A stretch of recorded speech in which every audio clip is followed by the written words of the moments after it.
Hello and welcome to the Friday, December 19th, 2025 edition of the SANS Internet Storm Center's Stormcast. My name is Johannes Ulrich, and today I'm recording from Jacksonville, Florida.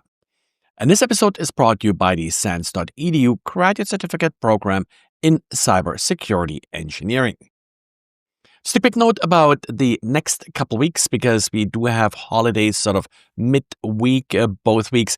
I'm planning on having at least a podcast on the Monday of each week.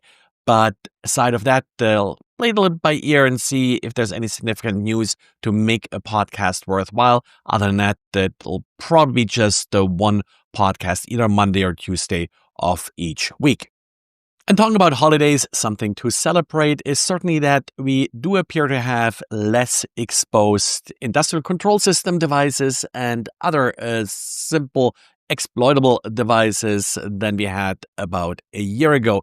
Jan took a look at some of the statistics in Shodan, and he sort of has been tracking them continuously over a couple years now.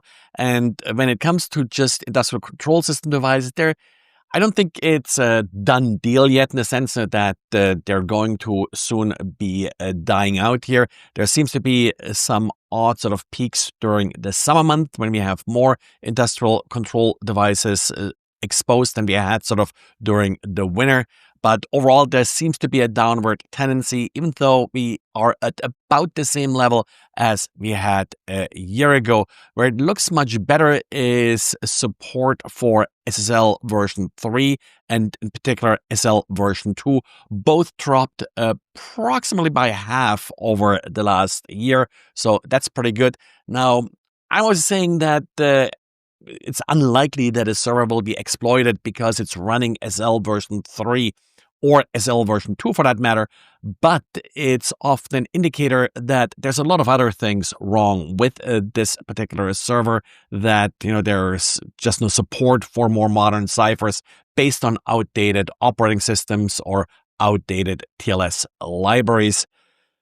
So it's overall a good thing that these numbers are going down. We don't know why they're going down, if this is people actually cleaning them up or them basically just dying of old age.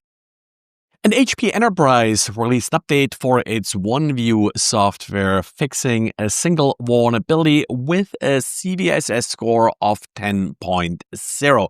This vulnerability allows an unauthenticated attacker to basically gain full remote code execution as admin access to affected systems. So definitely that's a patch you probably want to roll out before you close down for the holidays if possible. But what you really should check is that these systems are not remotely accessible. HP OneView is used essentially to remote manage servers.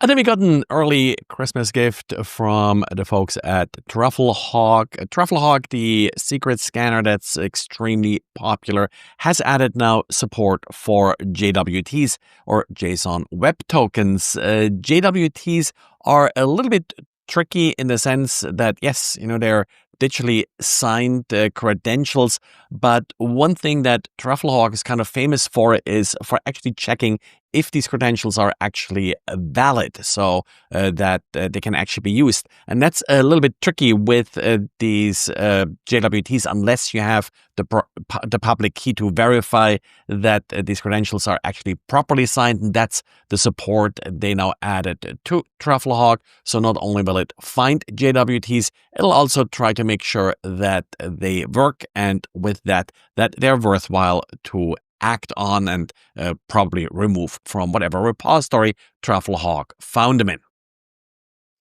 Well, and this is it for today. So thanks for listening. Thanks for liking and subscribing, and talk to you again on Monday, maybe Tuesday next week.